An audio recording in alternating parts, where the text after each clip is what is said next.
what commentary is offered by Digimon 2020 about contemporary digital culture and its implications for younger audiences. Michael Eisner, who would later go on to be Disney CEO, once said in a 1981 memo, "We have no obligation to make art. We have no obligation to make history. We have no obligation to make a statement. But to make money, it is often important to make history, to make art, or to make some significant statement." His words tell us that even within the hyper-consumeristic landscape of children's media, there is still a requirement to commentate on the world around us. With this in mind, this essay will be looking at the Digimon franchise, and in particular, the original 1999 season and its recent reboot using the same characters. Rebooting the series gives us an unusual opportunity to analyse the changes in culture over the past 20 years, particularly in regards to digital and youth culture. The first season was popular with young millennials back in the 90s, whereas this new reboot will be primarily for a Gen Z audience. Neil Howe and William Strauss in 2000, and Corey Seemiller and Megan Grace in 2018, have done a lot of work on defining the broad characteristics of these generations, in particular the effect of two recent epochs for humanity: home computing and the infancy of the internet, and our current post-Trump mass media digital age. By analysing the 2020 reboot and its differences to its predecessor through the lens of the current debates and discourses around our digital culture, we can chart society's evolution between these two epochs. Digimon explores the idea of a parallel world of creatures made up of data. The original series saw a group of children transported into the digital world. They were partnered with Digimon, and through a combination of their individual strengths and technology, the Digimon digivolve into stronger creatures and are able to protect the children on their quests. Its popularity began when Pokemania gripped the West. According to Marsha Kinder, children group shows into genre through aesthetics as opposed to themes and content. As such, Pokemon's popularity overflowed into other Japanese imports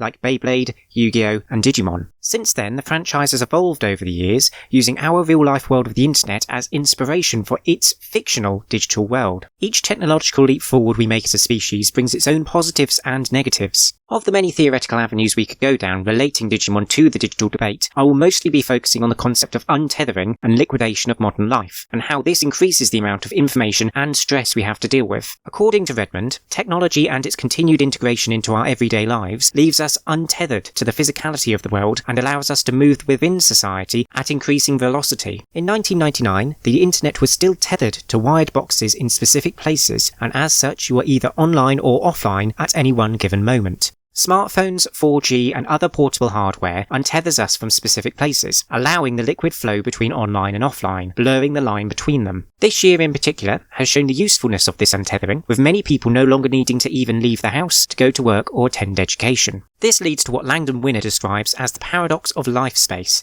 in which time-saving technologies and increased productivity leads to the removal of quieter, less stressful moments in life. Little moments of time off, like driving to work or going to the shops, are gone, replaced with more work, whether that is in the literal sense or working internally on improving ourselves. This erosion of time off has also affected the way we get our news. Gone are the days of being able to wait until the morning newspapers or the 6 o'clock news to find out what's going on in the world. Social media and news app alerts keep us plugged into the world's worst news 24/7. All of this, according to Winner, increases stress. This is reflected in the pace and narrative of each respective series. In the first few episodes of the original series, the group take their time adapting to their new environment. Despite being in danger, the plot and structure of these episodes gives the audience plenty of time to relax and take in the situation, while the threat level is relatively low, being mostly restricted to the group and their immediate surroundings. It's a very different story in the 2020 version of the show. Within the first 3 episodes of the show, the main character Tai and his partner Digimon Agumon have had to stop the evil Digimon from killing people on the Japanese subway, including the main character's mother and sister, hacking into the US nuclear arsenal, and after failing to stop that, stop a nuclear weapon from hitting Tokyo. The time between stressful events is a lot more frequent, and the results of failure are no longer just confined to the individual or group. Media depicting AI causing destruction isn't new, and has been a constant theme within the Digimon franchise. In the first Digimon movie, we see the events post-Season 1, in which a rogue Digimon has invaded the internet and is causing destruction. Both the Digimon movie and its director Mamoru Hosada's later movie, Summer Wars, which draws a lot of the same themes and visuals from the Digimon movie, show how vulnerable the internet is to attack and just how much of our society will be affected if things do go wrong with it. Digimon Adventure 2020 draws heavily from Hosada's work, however uses the threat of nuclear annihilation as the opening hook as opposed to the final act climax. What are we supposed to infer from this? Technology is still being shown as being able to bring destruction. However, the worst case scenario is now imminent and occupies only a brief period of screen time before the next catastrophe happens. The idea that we might have time for rest after a crisis has been dealt with seems quite quaint in a post-Trump world. Writing in the year 2000, Neil Howe and William Strauss wrote about the millennial generation and how they grew up in a world where the big social issues had already been won or were locked in political impasse. As such, millennials' attention turned towards their local area and often banded together with friends to start up community projects.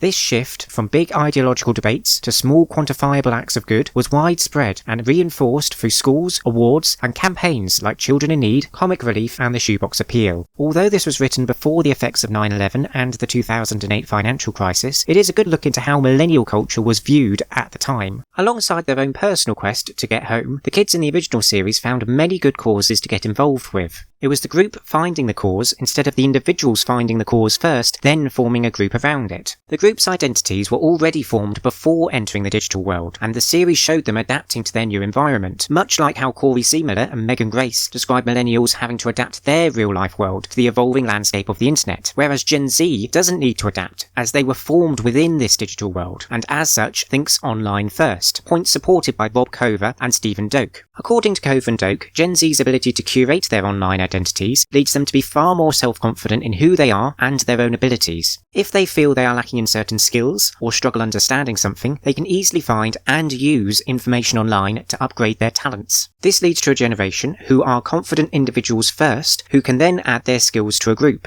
We see this clearly in the show, as the series starts without a group. Even the titles show this, as we see this as Ty's story as opposed to the group's story. Today's youth have been raised on a culture of internet personalities and video games, both of which reinforce individual contribution through calls to action, achievements, virtual collaboration, and charity fundraising. This mentality, coupled with social media and smartphones, allows Gen Z to participate in a much larger network of groups and movements in much greater numbers and with much more influence than ever before. If we couple this with our earlier points from Winner and Redmond, we can fully see the effect this has on modern youth culture. Technology, social media, and 4 years of Donald Trump have pushed Gen Z to become experts on a large number of complicated issues, putting today's youth on the front line of every social, political, and humanitarian fight on the planet. This warlike scenario is present throughout Digimon 2020, particularly in episode 8, which plays out more like the opening to Saving Private Ryan than a children's cartoon. Children in the year 1999 saw the internet as a world of optimism and wonder. However, children in the year 2020 see it as a battleground, with so much at stake if they don't win. In his 1998 essay, Remakes and Cultural Studies, Robert Eberwein discusses how the original and remake of Invasion of the Body Snatchers used the invasion and replacement narrative to exercise the respective social fears present during the times of their releases. The same premise, but constructed differently to better resonate with what was happening in society at that time. Perhaps this is why a remake of the original series is needed right now. Digimon Adventure Tri, which was released before this latest series, brought back the original characters to continue their story. However, the world that we saw them grow and mature in no longer exists. Technological and social advancements in the intervening years leave it unrecognisable to today's youth, and as such renders the old series obsolete. If we are to play in the playground of nostalgia, then using it to re-examine our digital world is perhaps necessary. By choosing to reboot the franchise with the same characters as the first season, as opposed to new ones, the showrunners are drawing a distinct line between old and new, past and present, nostalgia and reality. This is the world we live in now. It's fast-paced, stressful, and the stakes are extremely high.